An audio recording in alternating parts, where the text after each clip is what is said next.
actually one of my bosses, I work in the admissions office, and one of our recent employees who just retired, he addressed me once and said, Abby, what are you going to do when you graduate? And I said, I'm going to be a comedy writer. I stopped saying I want to be, and I just started saying I'm going to be, speaking it into existence. And I said, I'm going to be a comedy writer. And he thought I was joking. And it was like a 5-minute conversation where he said, how are you going to make money? How are you going to do this? And I said, I'm going to find a way. There is no way I'm going to be stuck behind a desk doing something that does not fulfill me, that I'm not as well suited to when I know where my heart lies is with comedy writing.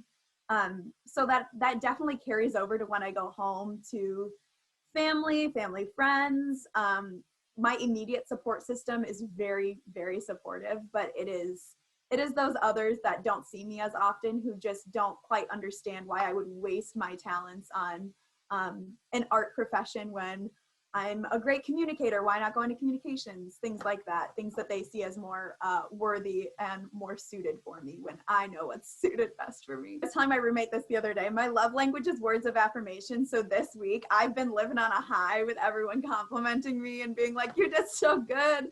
I think it's really rewarding to see those that have doubted me be like, oh, she actually will find a way and make a way. So that is really rewarding, but at the same time, I don't want it to be just for me. I really just want the profession itself to be recognized as something that's worthy of saving.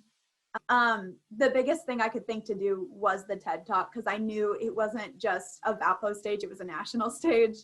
I'm the producer, like the equivalent of a president, but we call it producer, of our current improv team, Voodoo Comedy, and it has been my goal since I got there to make us cool. Like, I wanted us to be recognized on campus. I wanted us to bring as much joy to campus as that classroom brought to me in the hour and a half every other day I get to go. So last year we were recognized as the Student Org of the Year. And I think that those processes are like making that change, making that ability for others to see things like art, things like comedy as of value because there are people they see that they respect, bringing that to them, I hope. You're taught to be flexible and you're taught to take whatever's thrown at you.